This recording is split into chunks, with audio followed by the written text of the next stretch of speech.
দেখো চুপ করে বসে, দেখিস কাত হয়ে যাবে। নিয়ে আসি ওকে।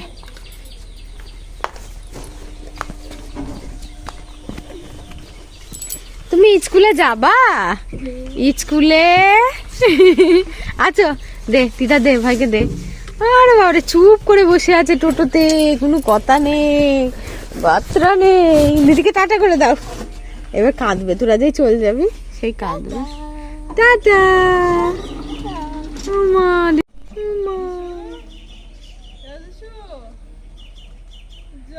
যা, দেখছে একভাবে তাকিয়ে তাকিয়ে দেখছে, ওরা চলে যাচ্ছে, ও দেখছে। টাটা। তোমাকে নিল না,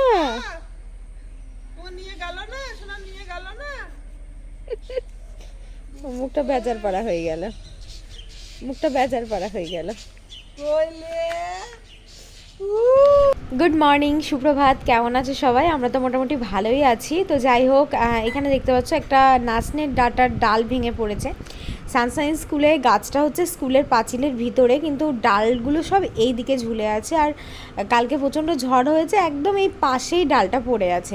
তো ডালে অনেক ছোট ছোট সরু সরু ডাটাও ছিল।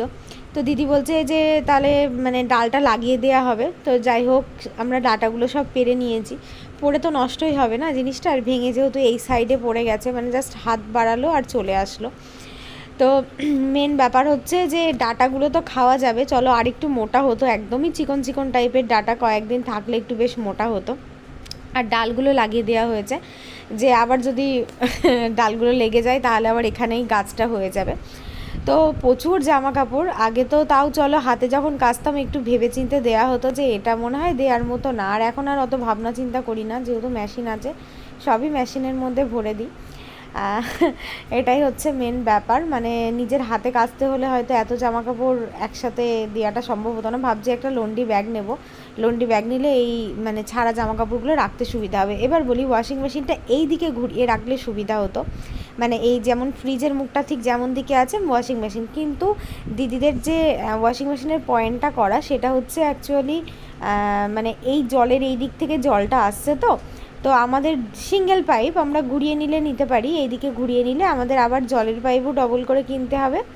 আর মানে যেটা জল ছাড়ে আর কি, ওই পাইপটাও আমাদেরকে দুটো কিনতে হবে। তো সেই জন্য সেই তখন এসে মানে আমাদের যে দাদাটা ইনস্টল করতে এসেছিল কোম্পানি থেকে, সেই দাদাটা লাগিয়ে দিয়ে গেছে। তারপরে আর কিছু করাও হয়নি, ঠিক এরকমভাবে চলে যাচ্ছে। এই বলে না, কোনো কাজ যদি আটকে যায়, থেমে যায়, তখন দেখবে সেই কাজটা করার জন্য কিন্তু মানে আমরা সবাই উঠে পেরে লাগি, মানে জিনিসটা আর কাজ করছে না, মানে একদমই চলছে না। আর এই যে চলে যাচ্ছে, এই জন্য আর কিছু চেঞ্জ করা হচ্ছে না। তো যেহেতু আমরা রিসেন্ট কিছুদিন পরেই বাড়িঘরে হাত দেব, তো ওই জন্য আর ঠিকঠাকভাবে কিছু চেঞ্জ করছি না, একবারে নিজের বাড়িতে গিয়েই সব কিছু সেট আপ করবো। তো আমি যে সার্ফটা ইউজ করি এটা কিন্তু মানে ভীষণ দামি একটা সার্ফ বলতে পারো, লিকুইডেরও এত দাম না, এগুলো ক্যান্টিন থেকে আনা হয়েছে। এক একটা প্যাকেটের দাম মানে 1 কিলো প্যাকেটের দাম 295 টাকা করে দাম, কিন্তু ভীষণ ভালো। আমার মনে হয় ওয়াশিং মেশিনে অনেকেই বলে জামা কাপড় পরিষ্কার হয় না, এটা একটা ভুল ধারণা। যদি তুমি একটু সার্ফটা ভালো কোয়ালিটির দাও, আর যদি একটু পরিমাণে বেশি দাও তোমার জামা কাপড় অনুযায়ী, তাহলে কিন্তু যথেষ্ট ভালো হয়। এবার তুমি যদি বেশি ময়লা জামা কাপড়ে দাও, তাহলে তো তোমাকে একটু বেশি টাইমলি কাচতে হবে, তাই না? আর ডেলি ওয়ারেরগুলো তো চলো 15 মিনিটে কাচা ধোয়া শুকানো সবই হয়ে যায়। আর যেগুলো একটু বেশি মানে বেশি বলতে কি, মানে যে একটু বেশি ময়লা হয়, কটন টটন, সেগুলো তুমি কটনে বেডিংয়ে দিয়ে কাচতে পারো, 1 ঘন্টা 1.5 ঘন্টা টাইম লাগবে, একদম মানে পুরো পরিষ্কার হয়ে যাবে। আর আমার জামা কাপড় যেহেতু প্রত্যেক দিন সব কাচা হয়, আমি ওই সুপার স্পিডে দিই, যদি একটু বেশি কিছু দাগ টাগ থাকে তাহলে একটু সুপার স্পিডে দিই, ওই 35-40 মিনিট মতো লাগে। আর তাছাড়া ডেলি ওয়ারের যে জামা কাপড়গুলো ওগুলো 15 মিনিটেই দিয়ে দিই।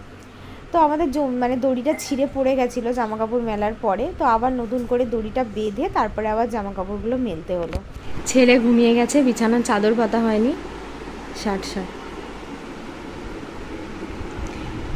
তো ঘুমালে সবার আগে আমি যেটা করার চেষ্টা করি সেটা হচ্ছে আমার রান্নাবান্নাটা, নাহলে রান্নাবান্না করতে গিয়ে খুব অসুবিধা হয়। এখন গরমকাল তো ওকে গ্যাসের ধারে নিয়েও আসতে পারি না। তো দেখো মাছগুলো নিয়েছি, মাছগুলো খুবই সুন্দর, এই যে পুরো একদম তেল, মাছটা খুব সুন্দর আজকে। এখানে 400 গ্রাম মাছ আছে, 400 গ্রাম মাছের দাম হচ্ছে 100 টাকা, মানে 250 টাকা করে। লেজা মুড়ো কিছু দেবে না, এরমভাবে মাছ দিলে একটু দামটা বেশি, আর লেজা মুড়ো এইসব নিলে তখন একটু দামটা কম হয়, 200 টাকা এরকম দামে দেয়। গোটা শীতকাল জুড়ে মানে অহনা বহরমপুরে আসার পর থেকে আমি কিন্তু কাশিম বাজারেই বাজার করতে যাই, মানে এক সপ্তাহ বাজার করে নিয়ে এসে রেখে দিই, সেটা মাছ বলো সবজি বলো সমস্ত কিছুই। কিন্তু রিসেন্ট কিছুদিন আমি লক্ষ্য করছি এই গরমটা পড়ার পর থেকে আমরা যখন 2-3 রকমের মাছ ফ্রিজে এনে স্টোর করছি, প্রথম দিন চলো ঠিক আছে, কিন্তু 3-4 দিন পরে যখন খেতে যাচ্ছি, 5-6 দিন পরে মাছের টেস্টটা আর সেই রকম থাকছে না, একদমই বাজে হয়ে যাচ্ছে। কেন আমি সেটা জানি না, তোমাদের যদি জানা থাকে তো বলো, নাকি গরমকাল বলে এরকম হচ্ছে সেটাও বুঝতে পারছি না। তো ওই জন্য না এখন আর বাজারে গিয়ে মাছ কেনাটা সত্যি কথা বলতে ছেড়েই দিয়েছি। বাড়িওয়ালার মানে বাড়িতে যে দাদাটা আসে ওর কাছ থেকেই মাছ নিচ্ছি। তো মাছটা কিন্তু ভীষণই ফ্রেশ ছিল, মানে মাছটা কতটা ফ্রেশ মাছের পেটি দেখলেই বোঝা যায়। আর গরমে আমার মনে হয় যেন সব থেকে যে ঝোলটা বেস্ট লাগে সেটা হচ্ছে জিরে আদা কাঁচা লঙ্কা টমেটো দিয়ে একটা পেস্ট বানাও, আলুটাকে একটু জিরে ফোড়ন দিয়ে ভেজে নিয়ে ভালো করে মশলাটাকে কষিয়ে যে পাতলা পাতলা একটা ঝোল হয় না, আমার তো মনে হয় পুরো অমৃত লাগে। আর মানে বাঙালি মানেই তো মাছে ভাতে বাঙালিরা আমরা সবাই মাছ খেতে ভীষণই পছন্দ করি। তো আমিও মাছ খেতে ভীষণ ভালোবাসি, আমার মেয়েও ভালোবাসতো, কিন্তু মেয়ে কেন জানি না এখন একটু মাছটাকে অপছন্দই করে, মানে মন থেকে সেইভাবে খায় না। তো দুপুরে আজকে ভেন্ডি ভাজা পটল ভাজা আর মাছের ঝোল করেছিলাম, মা মেয়ে খাবো, আর কী বা এমন কি করব।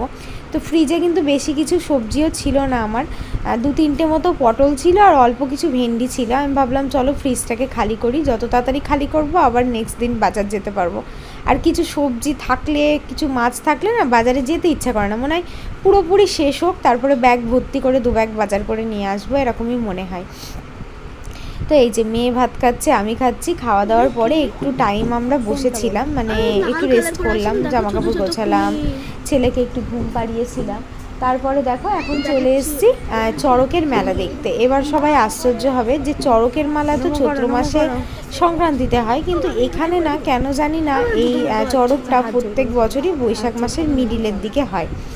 তো এটা তো আগে মানে আমরা যে আগের বাড়িটাই ভাড়া থাকতাম সেই বাড়িটার সামনাসামনি হতো। তো ওই মাঠটার মধ্যে বাড়ি হয়ে যাওয়ার পরে এখন অহনারা যেখানে ভাড়া থাকে ওই পাশের মাঠটাতে হয়। তো দেখো চারিদিকে ভীষণ মেলা বসেছে, প্রচুর লোকজন। দুঃখের কথা হলো মানে এখানে যে চড়ক পাকটা হয় লাস্টের দিকে বড়শি পিঠের মধ্যে ঢুকিয়ে চড়ক পাক করে, ওটা দেখতে ভীষণই ভালো লাগে আর ভীষণই কষ্টকর একটা ব্যাপার। মানে বলে না মহাদেবের আশীষ থাকলে সমস্ত কিছুই সম্ভব। আমরা ভেবেছিলাম যে দেখব, কিন্তু চড়কটা এতটাই রাতে শুরু হয়, এখন ধরো মোটামুটি 8টা 8:30 বেজে গেছে, তারপরেও এখনও চড়ক গাছ পোতা হচ্ছে, মানে চড়ক পাক যে কখন হবে তার কিন্তু কোনো ঠিক নেই। তো এবার দেখলাম এগুলোকে কি বলে, জিসিপি বলে না কি বলে আমি জানি না, বুলডোজার তো বলে না। তো যাই হোক সঠিক নামটা জানি না, যেটা জানি সেটাই তোমাদেরকে বললাম, ভুল বললে তোমরা জানিও এটাকে কি বলে। তো গাছটা তো ভীষণ বড় হয়, চড়কের যে গাছটা হয় সেটাকে মানুষের দ্বারা তোলাটা সম্ভব না। এইবার ফার্স্ট টাইম দেখছি এই জিসিপিটা এসেছে মানে তোলার জন্য আর কি। তো ওই জন্য ভীষণ ইজিলি কাজটা খুব সহজভাবেই হয়ে গেল। তো আমরা কিন্তু বেশি রাত পর্যন্ত থাকবো না, আমরা আশায় ছিলাম যে এবার হয়তো সন্ধ্যে 8টার মধ্যে শুরু হবে। তো এসে দেখি একদম গাছই পোতা হয়নি, কি আর করা যাবে। খুব সুন্দরভাবে বেলুন দিয়ে সাজিয়েছে, চারিদিকে পুলিশ প্রশাসন থেকে শুরু করে প্রচণ্ড ভিড় হয় জানো তো। আর ছোটোখাটো করে একটা মেলা বসে বাড়ির কাছে, এরকম ছোটোখাটো মেলা বসলে বাচ্চারা ভীষণ আনন্দ পায়। আর ওদেরকে না নিয়ে গেলে তো হবেই না, যতই কষ্ট হোক সারাদিন যতই খাটনি হোক ওদেরকে ঠিক মেলাতে নিয়ে যেতেই হবে। আর এই যে মায়ের পুজো হচ্ছে, আর মায়ের পাশেই দেখতে পাচ্ছ কত মরার খুলিগুলো রেখে দিয়েছে, এগুলো দেখে কিন্তু একটু ভয়ও লাগে বলো। সত্যি কথা বলতে আমি তো এখান থেকে দেখছি মানে সবাই আছে তাই, না হলে যে আমি কোথায় ভয়ে পালিয়ে যেতাম তার আর ঠিক নেই। তো আমাদের ওখানে প্রচুর চড়ক দেখেছি, আমার শ্বশুরবাড়িতেই চড়ক দেখিনি, কিন্তু বহরমপুরে এসে আবার এখানে দেখতে পাচ্ছি। তো আমরা খুব একটা বেশি দাঁড়াবো না, একটু আইসক্রিম খেলাম, ফুচকা খেলাম। এদিকে চড়কটা প্রায় পোতা শেষের দিকে, মানে এখন মাটি দিয়ে আর কি ওটাকে গাঁথছে, টাইট করছে। তারপরে একটু দুজনের মানে সবার জন্য আর কি একটুখানি বাড়ির জন্য জিলেপি নিয়ে গেলাম। বাড়িতে তো কেউই নেই, আমরাই আছি। কেন জানি না মিষ্টির প্রতি এখন এতটাই লোভ হয়েছে যে জিলিপি খেতে খুব মন চায়, মিষ্টি জিনিস দেখলেই খেতে ইচ্ছা করে। তৃষান হওয়ার পর থেকে এই জিনিসটা হয়েছে। আর জানো এই ভিডিওটা কিন্তু আমিই করেছি, এই ভিডিওগুলো সব আমি করেছি। আর আমার মা বললো যে আমি করেছি। তো যাই হোক, আমরা দেখো বাড়ি চলে এসেছি, আর বাড়ি এসে এখন ত্রিশান্ত ভীষণ মজা করলো। ও বাইরে যেতে, মেলা দেখতে, লোকজন দেখতে খুব ভালোবাসে। সমস্যাটা একটাই, ঘরে এলে আর থাকতে চায় না, তখন চেঁচায়, আবার বাইরে যাবে। আর ওই বাংলা ভাষায় একটা প্রবাদ বাক্য আছে না, বাঁধা গরু ছাড়া পেলে যা হয়, ও হচ্ছে অ্যাকচুয়ালি বেঁধে মানুষ ঘরের মধ্যে। তো ওই জন্য বাইরের থেকে এলে আর ঘরে ঢুকতে চায় না। তো সবাই ভালো থেকো, সুস্থ থেকো, সাবধানে থেকো।